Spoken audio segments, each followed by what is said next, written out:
ગુજરાતના સમસ્ત ક્ષત્રિય ઠાકોર સમાજના એડવોકેટ્સનું પ્રથમ સ્નેહ મિલન 18 જાન્યુઆરી 2026ના રોજ ગાંધીનગર ટાઉન હોલ સેક્ટર 17 ખાતે સફળતાપૂર્વક યોજાયું. સવારે 9 થી 12:30 સુધી ચાલેલા કાર્યક્રમમાં 984 થી વધુ એક્ટિવ વકીલાત કરતા સમાજના અગ્રણીઓ ઉપસ્થિત રહ્યા હતા. આ પ્રસંગે ગુજરાત હાઈકોર્ટની જજ નિશાબેન ઠાકોર અતિથિ વિશેષ તરીકે ઉપસ્થિત રહ્યા હતા. કાર્યક્રમનું આયોજન સમાજના સર્વાંગી વિકાસ અને વકીલ મિત્રો વચ્ચે વધુ સહકાર તથા એકતાનું સેતુ બાંધવાના આશય સાથે કરવામાં આવ્યું હતું. આમંત્રણમાં જણાવ્યું હતું કે સમાજના સર્વાંગી વિકાસમાં સહભાગી થવા આપ સૌ વકીલ મિત્રો વચ્ચે વધુ સાથ સહકાર અને એકતાનો સેતુ બાંધી શકાય છે. તેવા આશય સાથે શુભ પ્રસંગે આપસી સહપરિવાર સાથે પધારવા આમંત્રણ સ્વીકાર્યું હતું. કાર્યક્રમનું આયોજન ગુજરાત ક્ષત્રિય ઠાકોર એડવોકેટ્સ ગાંધીનગર દ્વારા કરવામાં આવ્યું હતું. કાર્યક્રમ દરમિયાન ઉપસ્થિત વકીલોએ સમાજ માટે સહકાર અને એકતા વધારવાની પ્રતિબદ્ધતા વ્યક્ત કરી હતી. To the requirements of the law by which an advocate plays a vital role in preservation of societal values and justice system. An advocate is under an obligation to uphold the rule of law and ensure that public justice system is enabled to function at its full potential. Any violation of principles of professional ethics by an advocate is an unfortunate and is unacceptable. Ignoring even a minor violation, misconduct militates against the fundamental foundation of the public justice system. As an advocate, it is your duty to enlighten and encourage the juniors in the profession. An ideal advocate should believe that legal profession has an element of services also. Whenever you get an opportunity, associate yourself with legal services activities. Most importantly, you should faithfully abide by the standards of professional conduct and etiquette prescribed by the Bar Council of India and the rules framed thereunder. I would like to mention here, I have few of my senior brother lawyers who are practicing in High Court. I would like to mention about Mr. Yogendra Thakur. I have opposed him in many criminal appeals matter while he appeared on behalf of legal aid. I mean, એમને જે કહીએ કે જે આરોપીઓ જે વકીલ રોકી ના શકે, પ્રાઇવેટ ખાનગી વકીલોને રોકી ના શકે, તેમને સરકાર તરફથી લીગલ એડ મળે છે, જ્યાં તે વકીલોની મદદ મળી રહે છે. તો આપણા સમાજના યોગેન્દ્રભાઈ ઠાકોર તે પણ આવી રીતના લીગલ એડ તરફથી ઘણી બધી ક્રિમિનલ અપીલોમાં આરોપીઓને તરફથી હાજર થયા છે. તો always try to be pro bono active. જ્યાં બી તમને એક તક મળે કોઈ પણ લિટિગન્ટને જે નાણાકીય રીતે સરભર ના હોય, તો હંમેશા એ તૈયારી રાખો કે તમને જે આ સેવા કરવાની તક મળી છે એને તમે ઝડપી લો. હંમેશા એ જરૂરી નથી કે ફી જ મહત્ત્વ છે. ક્યારેક આવા પ્રસંગો બી એવા તમને આગળ લઈ જઈ શકે, તેમના આશીર્વાદ તમને ક્યાં લઈ જઈ શકે. આ બી એક તક છે સારું કર્મ ભેગું કરવા માટે, તો એ તક આપ ક્યાંય ચૂકતા નહીં. બીજું આપને જે પ્રોફેશનલ કન્ડક્ટ વિશે મેં જે કીધું તેના વિશે હું થોડુંક કહીશ કે તમે આપ સૌ આપણે માહિતગાર હશો આ બાબતથી કે સ્ટાન્ડર્ડ્સ ઓફ પ્રોફેશનલ કન્ડક્ટને etiquette bar council of India એ રેગ્યુલેશન્સ છે.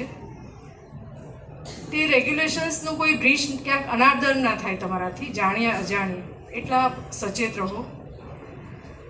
Every advocate shall, in the practice of the profession of law, bear in mind that anyone genuinely in need of a lawyer is entitled to legal assistance, even though he cannot pay for it fully or adequately, and that within the limits of an advocate's economic condition, free legal assistance to the indigent and oppressed is one of the highest obligations as an advocate owes to a society. I sincerely hope that this is followed by young lawyers of today and provide that much needed assistance to people in genuine need and thereby maintain the dignity and reputation of the profession. In the art of advocacy, there is a very important and essential ingredient that needs to be demonstrated, be it in a profession in order to achieve success, that is industry.